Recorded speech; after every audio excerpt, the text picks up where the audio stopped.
Assalamualaikum dan salam sejahtera. Saya Nur Nadi binti Mak Nordin yang bernombor matrik C20A138 ingin membentangkan tentang objek warisan saya iaitu kendi air. Objektif bagi kajian ini ialah mengenal pasti jenis-jenis kerosakan dan kaedah rawatan yang sesuai untuk digunakan. Baiklah, seterusnya kita masuk kepada latar belakang. Saya telah memperoleh kendi air ini secara hadiah. Kendi air ini telah berusia hampir 8 tahun. Ianya telah dihasilkan sendiri oleh Puan Amadina binti Jaafar. Beliau merupakan seorang penggiat seni kraftangan tempatan Kelantan. Beliau telah berumur 56 tahun dan telah menghasilkan tembikar selama 24 tahun. Bagi kriteria reka bentuk kendi air ini pula, ia telah diinspirasikan oleh bentuk jak dan alam semula jadi, iaitu daun dan bunga. Terdapat bentuk kelopak bunga pada bahagian penutup dan ukiran yang membentuk daun pada bahagian permukaan badan kendi air tersebut. Bagi kepentingan kajian pula, untuk memastikan aspek budaya bernilai ini tidak hilang dalam arus pemodenan, kajian warisan ini dapat membantu dalam memahami sejarah bangsa dan identitinya. Terusnya kita masuk pada masalah kerosakan. Masalah kerosakan yang pertama ialah pecahan. Gambar 1 dan 2 menunjukkan gambar pecahan bagi bahagian badan, penutup dan pemegangnya. Bagi bahagian hakisan, ia menunjukkan bahagian di bawah tapak kendi air tersebut. Seterusnya kita masuk pada metodologi kajian. Yang pertama ialah membuat pendokumentasian. Pendokumentasian ini melibatkan aktiviti merekod dan menggambarkan objek bagi sebelum dan selepas rawatan. Ianya bertujuan untuk merekodkan info-info penting seperti kerosakan yang terdapat pada objek tersebut.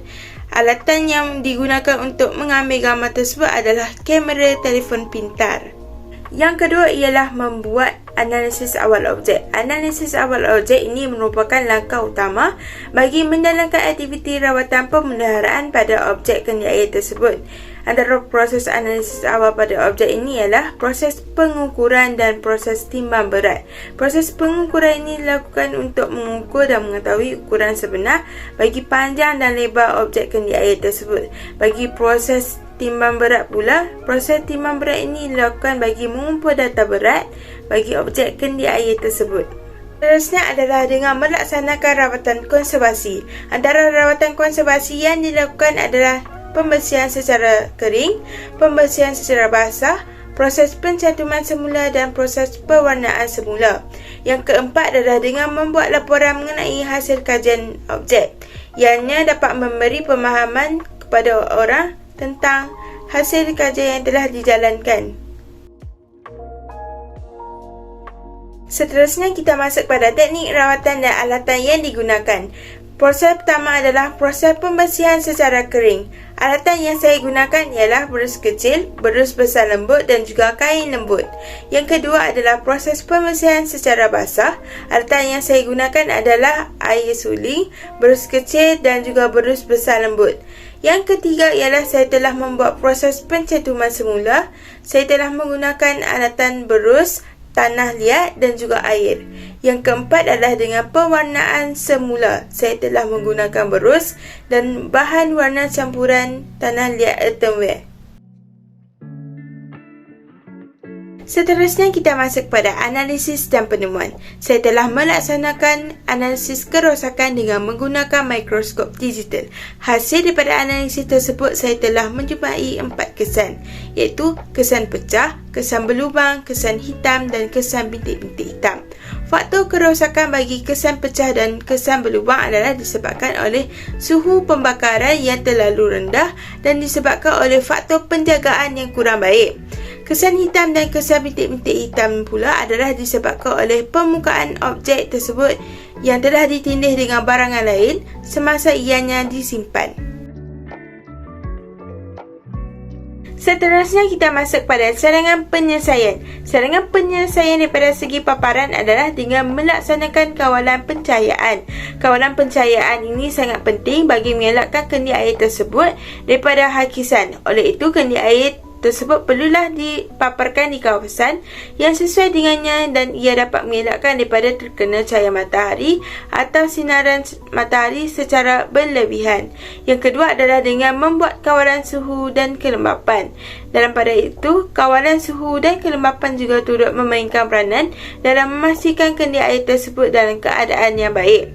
Oleh itu, pastikan kawasan paparan tidak terlalu lembap atau terlalu kering bagi memanjangkan jangka hayat kendi air tersebut. Kelembapannya mestilah seimbang iaitu 21 hingga 35 darjah Celsius. Seterusnya kita masuk pada cadangan penyelesaian daripada segi penyimpanan, iaitu dengan meletakkannya di dalam bekas penyimpanan. Cara penjagaan yang baik terhadap kendi air ini ialah dengan menyimpannya ke dalam bekas simpanan atau storage box. Dan pada itu juga ia dapat mengelakkan daripada berlakunya sebarang kerosakan pada permukaan kendi air tersebut.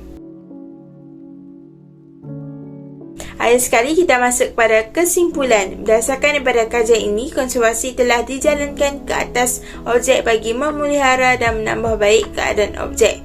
Dalam pada itu, terdapat beberapa penemuan seperti jenis kerosakan pada objek tersebut. Penemuan tersebut telah dikenal pasti dengan menggunakan beberapa alatan yang digunakan. Hasil daripada kajian ini, saya telah mendapati bahawa rawatan konservasi ini telah berjaya dilaksanakan. Oleh itu, saya berharap agar kajian konservasi ini dapat memberikan impak yang positif dalam mengekalkan dan melestarikan nilai warisan yang semakin lama diancam kepupusan.